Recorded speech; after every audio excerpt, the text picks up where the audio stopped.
পরোয়া করি না বাঁচি বা না বাঁচি যুগের রয়েছে সোনার শত ছেলে, প্রার্থনা করো যারা কেড়ে খায় ৩৩ কোটি মুখের গ্রাস, যেন লেখা হয় আমার রক্ত লেখায় তাদের সর্বনাশ।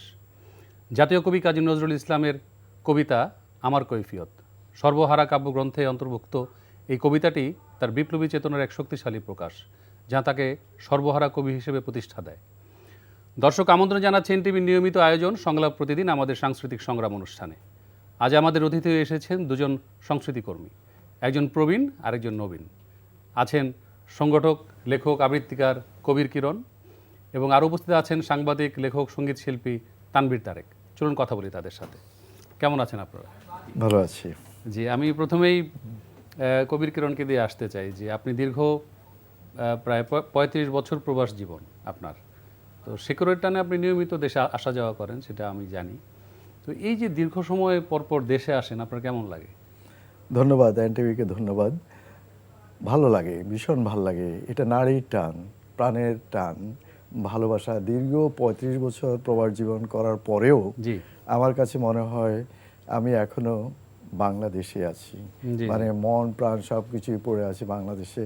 কারণ এটার একটাই মূল কারণ, সেটা হলো যে দেশকে ভালোবাসি, দেশ মাতৃকাকে ভালোবাসি, দেশের সংস্কৃত চর্চা বলেন, সব কিছু বলেন, সব কিছুর সাথেই একটা সম্পৃক্ততা রেখেই চলতে চায় আজীবন। মানে প্রতি বছরই আসা হয়? প্রতি বছর আসি। বাহ।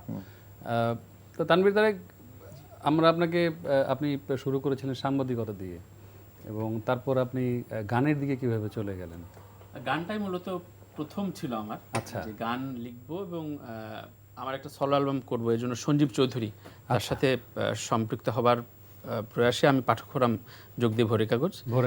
তারপরে আমি আসলে জানতাম না সঞ্জীব দা সাংবাদিক।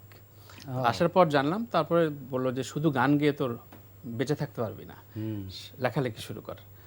এই মূলত প্রথম গান ছিল, কিন্তু এখন সবাই জানে সাংবাদিকতাটা আমার প্রথম।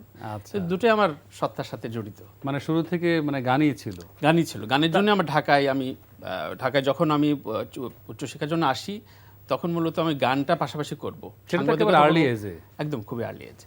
এবং তারপর তো আপনি গান আপনি লিখেছেন? আমি প্রায় ৪০ গান হয়ে গেছে বাংলাদেশের। মানে কি লেখা? আমার লেখা। সুরে আমার শতাধিক হয়েছে। অ্যালবাম আমার সুরে, আমার কথায়, অ্যারেঞ্জমেন্টে ২৮টা অ্যালবাম বেরিয়েছে। তো এই ভালো মন্দ মিলিয়ে গানের সাথে সাংবাদিকতার সাথে সম্পৃক্ত, সুতরাং দুটো পরিচয়ই আমার মানে ভালো লাগা। আর অনেক পরিচয় আছে সাংবাদিকতার পাশাপাশি, আপনি অনেকগুলো কাজ করেন। আমি বহুমুখী প্রতিভার অধিকারী, সেটা আমি জানি। আপনি গান লেখেন, নিজে গান শুরু করেন, নিজে গান করেন, এবং আপনার যে সহধর্মিণী, উনি একজন বিখ্যাত রবীন্দ্রসঙ্গীত শিল্পী অনিমা রায়, আমরা জানি সেটা। এবং আপনি শুধু তাই না, আপনি নিয়মিত উপস্থাপনা করেন। সবই সৃজনশীল চর্চা, মানে যদি বলি সংস্কৃতি কর্মী। রাইট, এটা খুবই ভালো। তো কবির কিরণ, আপনি জাহাঙ্গীরনগর বিশ্ববিদ্যালয় থেকে ফিজিক্সে পড়াশোনা শেষ করেছেন? ফিজিক্সে পড়াশোনা শেষ করেছি।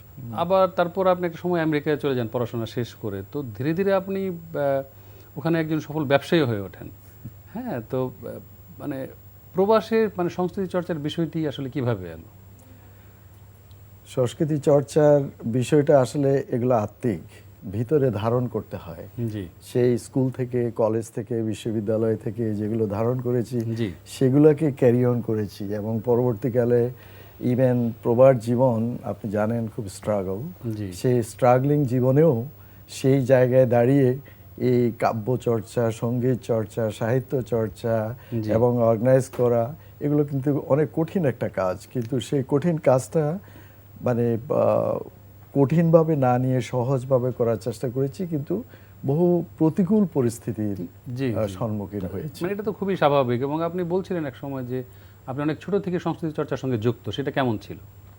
ওটা ছিল এই যে রেগুলার, যেগুলা মানে নজরুলকে পছন্দ করতাম, জাতীয় কবি কাজী নজরুল ইসলামকে ভীষণ ভালোবাসতাম। তার কাব্য, তার গান, তার সাধনা, সব কিছুই আমার কাছে অন্যরকম একটা আবেগ।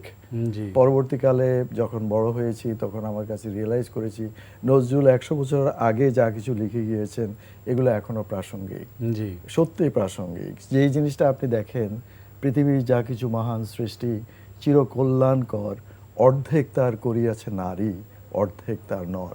অথচ এখনো কিন্তু আমেরিকাতে কোনো ফিমেল প্রেসিডেন্ট হতে পারে নাই, কয়েকবার ট্রাই করেছে, কেউ ভোট দেয়নি।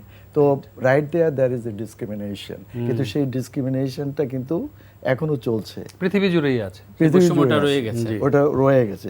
কিন্তু 100 বছর আগে কাজী নজরুল ইসলাম কিন্তু এই কথা বলে গেছেন। এক হাতে বাঁকা বাঁশের বাঁশুরি আর হাতে রণতুর্য, হ্যাঁ, সে কিন্তু সবকিছুই বলে গেছেন, কিন্তু আমরা নিতে পারি নাই। একদম। তাকে হিন্দুরাও নিতে পারে নাই, মুসলমানরাও নিতে পারে নাই, জি। মানে সেই সব জায়গায় একটা মহা প্রবলেমে পড়ে গেছে। তো এই যে আপনি যে প্রশ্নটা করেছেন যে ভিতরে থাকতে হবে, এই ছোটবেলায় যে স্কুল, কলেজ, বিশ্ববিদ্যালয় চর্চা করতেন মানে নজরুলকে নিয়ে ওই হ্যাঁ, সময়? দেশে ওভাবে করা হয়নি, কারণ আমি দেশে বাংলাদেশে ফার্মাসিউটিক্যাল কোম্পানিতে জি, চাকরি জি, জি, করতাম, চিটংয়ে আমি এরিয়া ম্যানেজার ছিলাম। I stayed only 3.5 years। তারপরে তো আমি চলে গেছি আমেরিকাতে। আমেরিকাতে আমি নজরুল সম্মেলন করেছি 2016, জি। 2 দিন ব্যাপী। 2022-এ নজরুল সম্মেলন করেছি নিউ জার্সিতে, এবং প্রচুর প্রোগ্রাম করেছি। এবং ফোবানা সম্মেলনের মধ্যে আপনি করে ওবানার সাথে আমি জড়িত ছিলাম। আপনি প্রশ্ন করাতে জি, জি। বলছি, কিন্তু আমি আসলে বলতে চাই না। ওবানা যেহেতু বহু ভাগে বিভক্ত, বিভিন্ন ভাবে, আমি ওটার এক্সিকিউটিভ ভুলে থাকতে চান? ভুলে থাকতে চাই। right? ঠিক আছে, আমরা এই প্রসঙ্গে আরো অনেক গল্প করব। আমরা একটু আপনার প্রসঙ্গ ধরেই বলি, তার তার কাছে জানতে চাই যে আমেরিকায় আপনি বেশ যাতায়াত আছে আপনার, আমি দেখেছি। তো আমেরিকায় বাংলাদেশে অনেক শিল্পী বসবাস করেন। সাম্প্রতিক সময় অনেক শিল্পীকে সেখানে স্থায়ী হওয়ার একটা হিড়িক লক্ষ্য করা যাচ্ছে। সেটাকে কিভাবে দেখেন? মানে সেটা একটা প্রশ্ন। আর আমেরিকায় বাঙালি কমিউনিটি, বিশেষ করে শিল্পীদের জীবনযাপনটা আসলে কেমন দেখেন? শিল্পীদের জীবনযাপন আমি মনে করি দুই রকম আছে। কেউ কেউ চায় যে তার সংগ্রামটা সংস্কৃতির সাথেই থাকুক, কিন্তু সেটা পেরে ওঠে না অবশ্যই, এবং একটা বয়স আসলে অনেক বড় ফ্যাক্টর।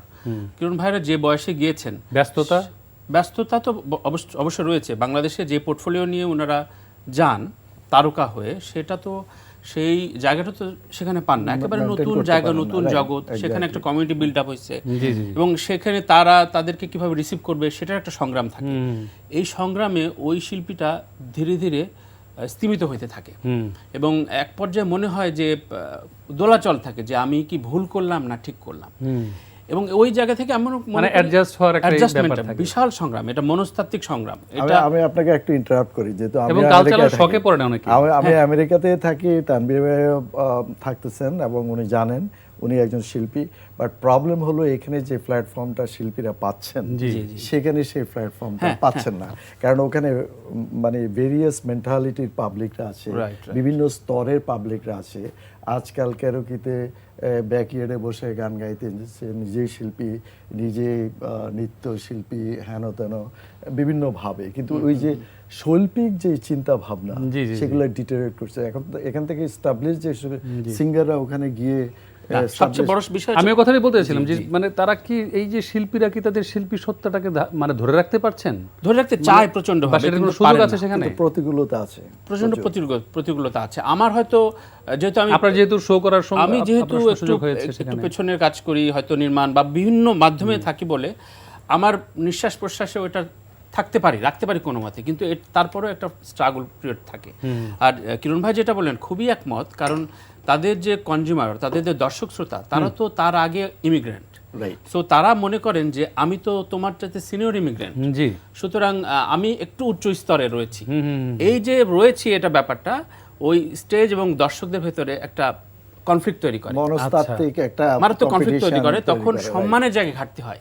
এখানে যে শিল্পীটা সাধারণ লেভেলে হয়তো ধানমন্ডি রবীন্দ্র সরোবরে গাইছে, মুগ্ধ হয়ে যে দর্শকটা দেখছে, ওখানে ওই মুগ্ধতাটা ওইভাবে মাপা হয়। সো এটা একজন শিল্পী বুঝবে এই পীড়নটা। কিন্তু অনেকে যেতে চায়, বিভিন্ন ক্রাইসিস থাকে, আমি সেগুলো বিষয়ে যাচ্ছি না।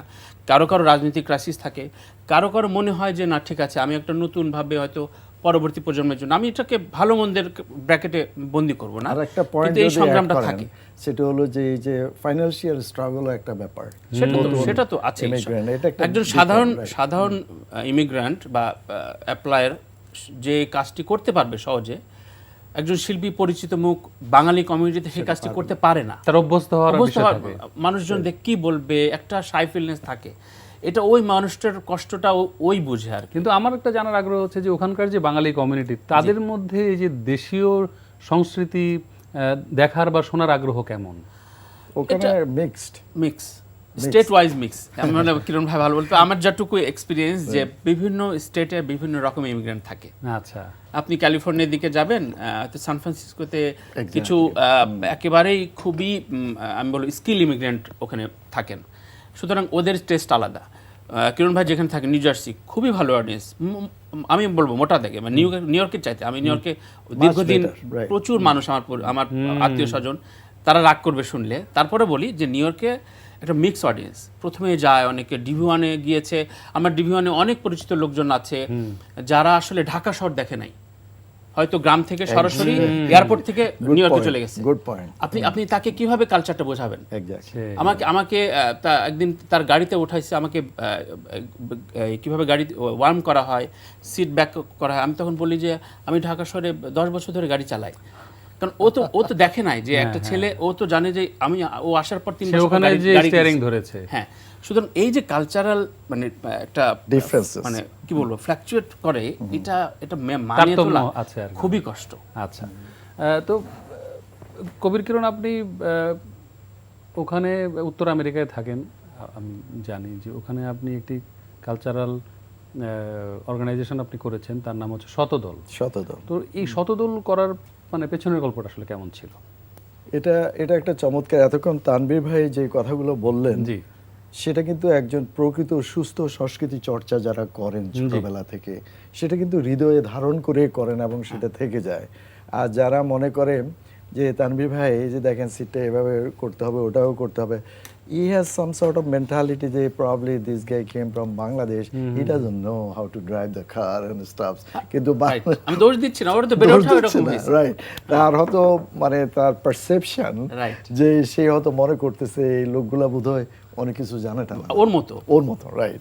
তো অর্থাৎ মানে আমি আপনাকে আরেকটা দিই যে শতদল কেন তৈরি করলাম। একটা অডিয়েন্স, আপনি যখন একটা প্রোগ্রাম অ্যারেঞ্জ করবেন, ঠিক আছে, আমি অ্যাজ এ অর্গানাইজার হিসেবে কথাটা বলছি, সেটা হলো যে আপনি টার্গেট করছেন যে কম করে হলো 500 লোক তো আসা উচিত। এত সুন্দর একটা প্রোগ্রাম, সেখানে হয়তো লিটারালি আপনি 100টা লোক পেলেন, তার ভিতরে আবার 50% লোক পিছনে গসিপিং করতেছে, সোশ্যালাইজেশন করতেছে, অর্থাৎ আপনি ট্রু কালচারাল অ্যাটমসফিয়ারটা আপনি ডেলিভারেশন করতে পারছেন না। এগুলো হলো প্রতিকূলতা। এখন পারসেপশনটা তৈরি হচ্ছে এই কারণে, কারণ হলো শতদল এমনভাবে তৈরি করা হয়েছে যে এই পর্যন্ত কোনো দিন কোনো মানে যেটা সৃজনশীল সৃষ্টিশীল কোনো প্রোগ্রাম, মানে কালচারাল প্রোগ্রাম, আমি সেটাই বলছি যে এই সংগঠনটি কি ধরনের কাজ করে থাকে, এবং এটা মূলত নজরুলের উপর কাজ করে এবং বাংলা শিল্প সাহিত্যের উপর কাজ করি। রবীন্দ্রনাথ, নজরুল, মানে পঞ্চকবির প্রচুর অনুষ্ঠান করেছি এবং মূলত নজরুলকে নিয়ে বেশি করি, কারণ নজরুল একজন মানে to be honest with you একজন অবহেলিত কবি, মানে তার সম্বন্ধে মানে এখনো মানুষ ঠিক সেভাবে জানে না যে আন্ডার রেটেড কবি, to be honest with you, অথচ আমাদের জাতীয় কবি, এটা আমাদের ভিন্নতা, রাইট। সত্যি মানে কাজী নজরুল ইসলামের অনেকে বলে ও লেখাপড়া বেশি করে না, আরে বা তুমি কি লেখাপড়া বেশি করছো, সে তো মানে কি বলে কোরআন, বাইবেল, ত্রিপিটক, জান্টা, গ্রন্থ সাহেব যা আছে সব পড়ে শেষ করে বলে কি মিথ্যা, শুনে নে ভাই, এই হৃদয়ের চেয়ে বড় কোনো মন্দির কাবা নাই। To be honest with you, এরাই তো, এদের ভিতরে পারফেকশনটা তৈরি হয়েছে, পড়ালেখা করছে কিন্তু আপনাকে দেখিয়ে করে নাই, তার মতো করে সেই সব পড়াশোনায় করছে, সব জানে, হ্যাঁ স্বশিক্ষিত। তো এখন আমার কথা হলো যে আমাদের উচিত রেসপেক্ট করা জাতীয় কবিকে। তো শতদলের সৃষ্টিশীল সেই চিন্তা থেকে এই নিউ জার্সি, নিউ ইয়র্ক, মানে ওয়াশিংটন ডিসি, পোবানার কথা বললেন, প্রত্যেকটা পোবানাতেই শতদল একটা আলাদা পারফরমেন্স করেছে এবং সেখানে মানে একটা সৃজনশীল সাংস্কৃতিক এপিসোড আমরা মানে উপস্থাপন করার চেষ্টা করি যতটুকু সম্ভব। এই যে আপনাকে বললাম দুটো নজরুল সম্মেলন করেছি এবং সেই সম্মেলনগুলোতে আমরা doctor Langley, doctor Rachel, doctor Gulshanara Kazi, Khilkhil Kazi, Anindita কাজী, তারপরে আপনার ওই যে রোকেয়া হায়দার, ইকবাল বাহার চৌধুরী, নেইমেট, সবাই এসছে এবং এসে সেই জায়গাতে নজরুল কেন প্রাসঙ্গিক, 100 বছর আগেও যা কিছু বলে গিয়েছেন এখনো কেন নজরুল প্রাসঙ্গিক, একজন মুসলমান কবি হিসাবে সেই শ্যামা সঙ্গীত, তারপরে কীর্তন, ভজন সব কিছু লিখে ডক্টর রেইচেল প্রথমে নজরুল সম্বন্ধে ইন্টুয়েট হলেন এই কারণে যে কিভাবে মানে তার ভিতরে এই চেতনা বোধটা তৈরি হলো, জি, কেন? জি, জি। কারণ আমরা যত কিছু বলে আমরা একটা সংকীর্ণতার ভিতরে থাকি, কিন্তু নজরুল সেই সংকীর্ণতার বাইরে চলে আসে। শতদল সেই কাজগুলো করছে এবং করবে, সৃজনশীল, সৃষ্টিশীল, জি, জি, জি। যে কাজগুলো মানে আমার লক্ষ কোটি মানুষের কাছে না পৌঁছক, কিছু মানুষের কাছে পারফেক্টলি পৌঁছক। জি জি তো শতদল নামে একটি টেলিভিশন চ্যানেলও আছে আপনার, সেটা কি আইপি টিভি? এটা online TV. Online TV. Online TV আসলে ওই যে যেটা শতদল, যে অনেকগুলো পদ্ম নিয়ে একটা ফুল, তাই না? মানে অনেকগুলো পদ্মের সমাহার সমাহার বা পদ্ম ফুল বলা যায়। রাইট। তো এখন সবচেয়ে বড় কথা হলো শতদল একটা সামাজিক সাংস্কৃতিক সংগঠন। পরবর্তীকালে এই যে করোনা ভাইরাসের সময় যে টাইমটাতে ঘরে বসেছিলাম, তো তখন মাথায় এসে যে ঘরে বসে আমরা সাংস্কৃতিক চর্চা করি না কেন, হ্যাঁ। আচ্ছা। এবং সেই থেকে অনলাইনে আমি Bangladesh, India, England, Australia, America, Canada সব দেশের মানে সাংস্কৃতিক কর্মীদেরকে নিয়ে মানে আলোচনা, গান, রবীন্দ্র নজরুলের উপর প্রচুর প্রোগ্রাম করেছি, প্রচুর প্রোগ্রাম। অত্যন্ত ধন্যবাদ। এবং আপনার এই যে সুদূর আমেরিকায় বসে আপনি বাংলাদেশের বাঙালি সংস্কৃতি নিয়ে কাজ করছেন এবং নতুন প্রজন্মকে এই চর্চার মধ্যে যুক্ত করছেন, এই জন্য অবশ্যই আপনি ধন্যবাদ পাওয়ার যোগ্য। আমরা আরও আলোচনা করব। আমরা একটু অন্য প্রসঙ্গে আসতে চাই আমি তানভীর তারেকের কাছে, যে সামাজিক অনাচারে বা এই যে আন্দোলন সংগ্রামে শিল্পীরা, অধিকাংশ শিল্পীরা চুপ থাকেন কেন? এটা তো বিগ কোশ্চিন আসলে। এটা আমাদের প্রথমত এক ধরনের আস্থাহীনতা, মানে তার শিল্পী সত্তার একটা সংকট থাকে। যে আমি যেমন অনেককেই বিগত সরকার আমলেই অনেককে প্রশ্ন করেছি যে আচ্ছা, কারণ আপনি জানেন যে বিগত সরকার আমলে প্রায় 88 কোটি টাকার শুধুমাত্র মনোনয়ন কিনেছিল শিল্পীরা, অথচ শিল্পীদের দুস্থ বলি, তার মানে কি এদের একটা অতি লোভ আছে। তো আমি প্রশ্ন করেছিলাম সবাই রুলিং পার্টির মনোনয়ন কেন চায়? আপনার আরো 10টা-15টা দল আছে, একটা শিল্পীও কি চাইলো না যে আমি অমুক, ঠিক আছে এটা রুলিং করছে, আমি অমুকের মার্কাটা নেই? এবং সবার একটা অতি লোভ আছে। তো এই লোভটা আমি মনে করি যে দুইটা কারণে তৈরি হয়। প্রথমত তার শিল্পী সত্তার একটা সংকট, যে আমি বোধহয় অল্প সময়ের জন্য আসছি, আমার আখেরটা গুছাইতে হবে। আর একটা আশপাশের দুর্নীতি থেকে দেখে যে শিল্পী যখন সম্মানটা পায় না ঠিকঠাক মতো, যে পাশের 8 পাস মূর্খ এমপি জন্য সবাই দাঁড়ায় যাচ্ছে, কিন্তু আমার যে সাধনা, সে সাধনার মূল্যায়ন দিচ্ছে না, তখন ওরও এমপি হইতে ইচ্ছা করে, ওরও ইচ্ছা করে আমি ফ্ল্যাগ নিয়ে একটা গাড়ি চালাবো, যে আমি যেহেতু এইটা পাইলাম না, বা ক্ষমতার কাছাকাছি যাওয়ার একটা লোভ তৈরি হয়, যাবো যে আমি সাথে সাথে গণভবনে যাই 4টা সেলফি দিব, সেটা দিয়ে বড়াই করব যে আমি এই রাজা রানীদের মেইনটেইন করব তাদেরকে। হ্যাঁ, এবং এটাতে কাজে লাগে। তো আমি একটা সেলফি দিয়ে বিগত সরকার আমলে অনেক শিল্পী কাজে লাগিয়েছে, যে তাদের দম্ভ বেড়েছে, তাদের আশপাশের মানুষগুলো তাদের আলাদাভাবে। এবং এটাও সত্য যে দর্শক কিন্তু তাদেরকে প্রত্যাখ্যান করেছে একটা পর্যায়ে। কিন্তু এই বিবেচনায় যদি শিক্ষাটা লাভ করে, তাহলে আগামী শিল্পীরা হয়তো সঠিক পথে নিশ্চয়ই আগাতে পারবে।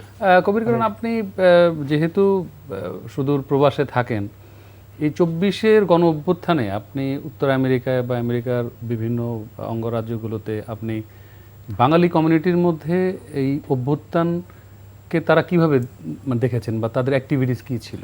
এটা একটা, এই প্রশ্নটা খুব জটিল, to be honest with you. এখানে প্রচুর লোকজন এটার বিপক্ষে ছিল, প্রচুর লোকজন এটার পক্ষে ছিল, পক্ষে বিপক্ষে এ নিয়ে চলছে। আমরা মিছিল মিটিং হতেও দেখেছি, এবং মিছিল মিটিং হতে দেখেছেন, মারামারিও দেখেছেন। জি। সবচেয়ে বড় কথা, নিউ ইয়র্কের রাস্তার উপরে, হ্যাঁ, মানে আওয়ামী লীগ বিএনপি ফাইট, একদম ফিস ফাইটিং যাকে বলে, বিরল ঘটনা। তো এখন আসলে প্রকৃত অর্থে দেশের ডেভেলপমেন্ট, তানভীর ভাই একটা চমৎকার কথা বলছে। এর মধ্যে দিয়ে কি বাংলাদেশের যে রাজনৈতিক সংস্কৃতির একটা প্রমাণ আমরা পেলাম তাহলে? রাইট, 100%। এবং উনি একটা কথা বললেন, এই যে ধরেন ইম্পিউরিটি কমপ্লেক্সে ভোগা, যে মনে হচ্ছে যে আমি শুধু গান গাওয়ার জন্য আসি পার্টিকুলার টাইমের জন্য, তারপর আমি শেষ। হ্যাঁ, তো সুতরাং এই যে তার মানে দেখেন হীনমন্যতা। কোন সেক্টরের পরবর্তী প্রজন্ম কিন্তু সেই জায়গায় ইনভেস্ট করছে না, রাইট। না অভিনয়, না নৃত্যে, না গানে, করছে না। তার ছেলেকে বলছে না, বলছে যে আমি বাবা অনেক কষ্ট করে বাড়িটারি বানাইছি, তুই অন্য কিছু কর। যারা ইভেন যারা রাজনীতি করছে তারাও সবাই তো সবাই যখন এই পর্যায়ে কেন আসে, তার পেশার প্রতি অশ্রদ্ধা থেকে, অশ্রদ্ধা এবং হীনমন্যতা। আর সবচেয়ে বড় কথা হলো এই প্রসঙ্গে একটা কথা বলি, যে আমার মেয়ে ইউনিভার্সিটি অফ সাউদার্ন ক্যালিফোর্নিয়াতে ল পড়ছে, ক্যালিফোর্নিয়াতে। হ্যাঁ, তো আমরা তো মাঝে মধ্যে আলোচনা করি, সে আবার ভালো গানও করে, রবীন্দ্রসঙ্গীত করে, তো নজরুল করে। তো জিনিসটা আমি যেটা বলার চেষ্টা করতেছি, এই যে তরুণ প্রজন্ম, new generation, those who born and raise in America, their perception is very straight forward. They don't like the fist fighting. তারা এই যে রাস্তায় নেমে গালিগালাজ করা, মারামারি করা, এগুলো একেবারে পছন্দ করে না। কিন্তু কথা হলো যে আপনার প্রশ্নের উত্তরটা জটিল, কারণ হলো ওটা উত্তর এক কথায় দেওয়া যাবে না। এটা পক্ষেও আছে, বিপক্ষেও আছে, এবং পক্ষের পাবলিকরা মনোজনে এখন এই অভ্যুত্থানকে, আমরা তো এখান থেকে বাংলাদেশ থেকে একরকম দেখেছি, আপনারা যেহেতু কাছাকাছি ছিলেন সেই জন্য জানার আগ্রহ যে খুব ওখানে কেমন দেখেছেন। মানে যারা মানে চুপচাপ থাকে তারা মনে করে পরিবর্তনটা খুব দরকার ছিল, হ্যাঁ। আর যারা একটু ভোকাল তারা মনে করে যে না, আগে ভালো ছিলাম। হ্যাঁ, আমরা দেখেছি যে রেমিটেন্স যোদ্ধারা এক হয়ে গেছেন যে আমরা রেমিটেন্স পাঠাবো না দেশে, দেশকে অচল করে দিব। না, এগুলা তো আমেরিকা, এত ওয়েস্টার্ন কান্ট্রিগুলো এগুলো করে না। হ্যাঁ, এগুলো বোধহয় মিডল ইস্টে, এগুলো ইমোশনাল মুভমেন্ট। কিন্তু আমি একটা কথা যোগ করি, প্রচন্ড পরিমাণে ফেক প্রোপাগান্ডায় তারা বিশ্বাস করে। এক্স্যাক্টলি আমেরিকা, হ্যাঁ, আপনি এনটিভিতে কি প্রচার করছে সেটা না দেখে হয়তো ফেসবুকের যে কোনো একটা ভুল কার্ড, হ্যাঁ, সেটা বিভ্রান্ত হয়ে চিল্লাচিল্লি করছে, চায়ের কাপ গরম করে ফেলছে, দেখছো আজকে এই হয়েছে। সে খতিয়ে দেখছে না যে এনটিভি বা ন্যাশনাল সত্য নিউজ কোনটা, সত্য খবর কোনটা। প্রচন্ড ফেক প্রোপাগান্ডায় তারা উত্তেজিত হয়ে যায়। তার মানে তাদেরকে মিসগাইড করা হচ্ছে আসলে। না, মানে এটা আসলে মিসগাইডের চেয়ে সোশ্যাল মিডিয়া হ্যাঁ, এত ভাইরাল হয়ে গেছে যে আপনিও পাগল ভাই গিয়ে এনটিভির বাইরে যদি একটা স্ট্যাটাস দেন, মানে লক্ষ লক্ষ পাবলিক বিলিভ করবে, ও মাই গড, বোধহয় কিছু একটা হচ্ছে। আসলে কিছুই না। তো তানভীর তারেক একজন শিল্পী এবং সাংবাদিক হিসেবে আপনাকে 24-এর গণঅভ্যুত্থানকে আপনি কিভাবে দেখেন সেটা একটা প্রশ্ন করব আমি। আরেকটা হচ্ছে যে গণঅভ্যুত্থান পরবর্তী নতুন বাংলাদেশের বিভিন্ন সেক্টরের সংস্কার নিয়ে আলোচনা হয়েছে, ব্যাপক আলোচনা হয়েছে এবং হচ্ছে এখনো। তো নির্বাচনকে সামনে রেখে আমরা কি বলবো যে গণভোটের জোয়ার চলছে এখন, সেখানে বাংলাদেশের শিল্প, সাহিত্য, সংস্কৃতির আলাপ কোথায়? অনেকগুলো প্রশ্ন করে ফেলেছেন। প্রথমত 24-এর গণঅভ্যুত্থান নিয়ে আমি খুবই ক্রিস্টাল ক্লিয়ার। এটা আমার যারা শরীর বা আমাকে যারা অপছন্দ করেন তারাও জানেন যে আমি অবশ্যই যে কোনো অন্যায় অনাচারের বিরুদ্ধে। এখন আমি কাকে ভোট দেব, এটা আমি সচেতন নাগরিক হিসেবে আমি আমার এলাকার সবচেয়ে সুনাগরিক যে দায়িত্বশীল তাকে ভোট দেব। আমি ওটা মূলত মার্কায় বিশ্বাসী না। আমি পার্সোনাল ভাবে বলি, সচেতন নাগরিক কম বলে আমাদের মার্কা প্রীতি থাকে বেশি একটা দেশের, কারণ অর্থনৈতিক সংকট থাকে, শিক্ষাগত সংকট থাকে, এই গেল। আর হচ্ছে পরের প্রশ্নটা হচ্ছে যদি বলি যে আমাদের এই যে সংস্কারের বিষয়টা, আমি একটা ছোট্ট উদাহরণ দিয়ে পাভেল আপনাকে বলি। আমি ক্যালিফোর্নিয়ায় একটি ফিল্ম ডিস্ট্রিবিউশন কোম্পানিতে কাজ করলাম দীর্ঘদিন, প্রায় 6 মাসের মতো। তো বায়োস্কোপ ফিল্মস, তো সেখানে অনেকগুলো ইন্টারন্যাশনাল রিগাল এএমসির সাথে আমাদের মিটিং করতে হলো, এবং তারা মানে ডিসি থেকে শুরু করে 20th সেঞ্চুরি ফক্স থেকে শুরু করে বড় বড় মুভির ডিস্ট্রিবিউশন করে। তো আমরা একটা মিটিংয়ে ওনারা বললো, আচ্ছা তোমাদের মুভিগুলো বোঝা যায় না কেন? আমরা খুব থতমত কেন বোঝা যায় না বলতে, কারণ মনে হয় এটা বড় হংকংয়ের মুভি, এটা বোধ হয় ইন্ডিয়ান বানানো মুভি, কোনো ক্যারেক্টারিস্ট পাই না আমি। আসলেও দেখেন পাভেল, আপনি যদি 10টা মুভি নিয়ে বসেন, ওটা কোনোটা মনে হবে তামিল থেকে অনুকরণ। আমাদের একটা সাংস্কৃতিক সংগ্রামের বিষয়টা যেহেতু আলোচনা করছি, আমাদের কোনো ক্যারেক্টার তৈরি হয়নি মুভি। আমাদের সর্বশেষ অনুষ্ঠানের যে গেস্ট ছিলেন, আমি একজন সাংবাদিক ছিলাম, আমি তাকে প্রশ্ন করেছিলাম এবং নির্মাতা ছিলেন যে এই যে সরকার প্রতি বছর এতগুলো করে অনুদান দিচ্ছেন, সেই আমরা কি কোনো জাতীয় মানের চলচ্চিত্র পেয়েছি কখনো? রাইট, কেন পাইনি? রাইট, কিংবা ওটার মানে গঠনতন্ত্রটা কি? আপনি দেখেন কোরিয়ান একটা মুভি, আপনি সাবটাইটেল ছাড়া কোনো কিছু ছাড়া চালাবেন, যে কেউ বলে এটা কোরিয়ান মুভি, এটা ইরানি মুভি বলতে পারবে, এটা ইন্ডিয়ান মুভি বলতে পারবে, একটা আলাদা ক্যারেক্টারিস্টিক আছে। একদম কালার থেকে শুরু, গল্পের এই প্রাধান্য, সেটা কি খায়, সেটা কি পড়ে নায়ক নায়িকা, আমাদের এটা ফিল্ম নিয়ে বললাম, প্রত্যেক ক্ষেত্রেই দেখেন। আমি একটু ছোট্ট করে শেষ করে সৈয়দ মনিরুল ইসলাম স্যারকে আমি জিজ্ঞাসা করছিলাম যে আমাদের আন্তর্জাতিক মাতৃভাষা দিবস হয়েছে, কিন্তু বাংলাকে নিয়ে আসলে এই 21শে ফেব্রুয়ারি বা ফেব্রুয়ারি মুভমেন্টটা আপনারা মানে একেবারেই আন্তর্জাতিক পর্যায়ে কতটুকু তুলেছেন? আমাদের কি কোনো অনুবাদ হয়েছে গত 20 বছরে যেটা বিভিন্ন ভাষায় অনুদিত হয়ে একটা রাষ্ট্রীয় ব্যবস্থায় এবছর 20টা বই অনুদিত হয়ে 20টা ভাষায় 20 জায়গায় 20টা প্ল্যাটফর্মে যাবে, এ ধরনের কোনো কাজ হয়েছে? তাহলে আপনারা এটা আন্তর্জাতিক মাতৃভাষা দিবসের মুভমেন্টটা কি? শুধু বিভিন্ন জায়গায় শহীদ মিনার করে আমার ভাই রক্তে রাঙানো গাওয়া বা আর ওই পাঞ্জাবি পড়া ওই একদিনের জন্য, এটা তো হইতে পারে না। তোমাকে এটা ভালো বলছো, এগুলো নিয়ে আলোচনা, কিন্তু ওই আলোচনা টকশো পর্যন্তই থাকে আর হয়ে ওঠে না। একদমই তাই। তো এই অনুষ্ঠানেই লতিফুল ইসলাম শিবলি এসে বলে গেছেন যে নজরুলকে নিয়ে ওনারা এখন নতুন করে কাজ করছেন, মানে অনুবাদের কাজ হচ্ছে যে ইংরেজি ভাষায় কিভাবে নজরুলকে আরো, আপনি যেহেতু কাজ করেন বিশ্বায়নে নজরুল নিয়ে, ওই কাজগুলো হচ্ছে এবং আপনাকেও নজরুল ইনস্টিটিউট থেকে সংবর্ধনা দিয়েছে আমি জানি। তো কবির কিরণ, আপনাদের সেই ছোটবেলা আর এই সময়ের বাংলাদেশকে কেমন দেখেন সেটা একটা প্রশ্ন। আর একটা হচ্ছে যে এদেশের সংস্কৃতি অঙ্গনে কি ধরনের সংস্কার প্রয়োজন বলে আপনি মনে করেন, একেবারে ছোট্ট করে যদি বলেন? মানে in terms of financial development or cultural development? আচ্ছা, যদি কালচারাল ডেভেলপমেন্ট বলেন আমি বলবো যে এটা পিছনে চলে গেছে ফর সাম রিজন। হ্যাঁ, যেটা আমরা এক্সপেক্ট করছিলাম সে এক্সপেক্টেড অনুপাতে হয়নি। যে ইউ সেড ইট রাইট, কারণ আপনি যদি নজরুলের ইয়েগুলো প্রপার যদি অনুবাদ না করেন, হ্যাঁ, তাহলে তো ওগুলো কেউ শুনবে না। To be honest with you, Kazi Nazrul ইসলামের বিদ্রোহী কবিতা পৃথিবীর শ্রেষ্ঠ কবিতার একটি। জি জি জি, নিঃসন্দেহে। মানে আপনি ওই শব্দটা শুনলে আমি ঝঞ্ঝা, আমি ঘূর্ণি, আমি পথ সম্মুখে যাহা পাই যায় চূর্ণি, আমি নিত্য পাগল ছন্দ, আমি আপনারে তালে নেচে যাই, আমি মুক্ত জীবনানন্দ, আমি হাম্বির, আমি ছায়ানট, আমি হিন্দুল, আমি চলচঞ্চল ঠমকি চমকি, পথে যেতে যেতে চকিত চমকি, ফিন দিয়া দি তিনদুল, আমি চপলা চপল হিন্দুল। টু বি অনেস্ট, এই যে কবিতার যে রিদমিক যে বিষয়টা, আপনি একটা কবিতা আপনি খুঁজে দেন সারা পৃথিবীতে যে কম্পেয়ারেবল। আপনার এই মানে আবৃত্তি শুনে একেবারে মানে হাদির কথা মনে পড়ে গেল। হাদি একেবারে এই কবিতাটার জন্য হয়তো আমাদের অন্তরে আরো দীর্ঘদিন ধরে থাকবেন। তো অত্যন্ত ধন্যবাদ, আপনারা দুজনে এত কষ্ট করে সময় দিয়েছেন এবং আমাদের এই অনুষ্ঠানে এসেছেন, সেই জন্য এনটিভির পক্ষ থেকে আপনাদের দুজনকে ধন্যবাদ এবং কৃতজ্ঞতা জানাচ্ছি। শিওর, আপনাকেও এবং এনটিভিকেও অনেক ধন্যবাদ। আসলে সৃজনশীল, আমি একজন গুণী মানুষের সাথে বসছি, আপনার সাথেও বসছি, মানে এই ধরনের আলোচনাগুলো প্রাসঙ্গিক হওয়া উচিত। অনেক ধন্যবাদ। জি ধন্যবাদ, ভালো থাকবেন। দর্শক, আপনারা দেখছিলেন সংগ্রাম প্রতিদিন, আমাদের সাংস্কৃতিক সংগ্রাম অনুষ্ঠানটি। আমাদের পরবর্তী অনুষ্ঠান দেখার আমন্ত্রণ জানিয়ে আজকের মতো এখানে বিদায় নিচ্ছি। ভালো থাকবেন সবাই।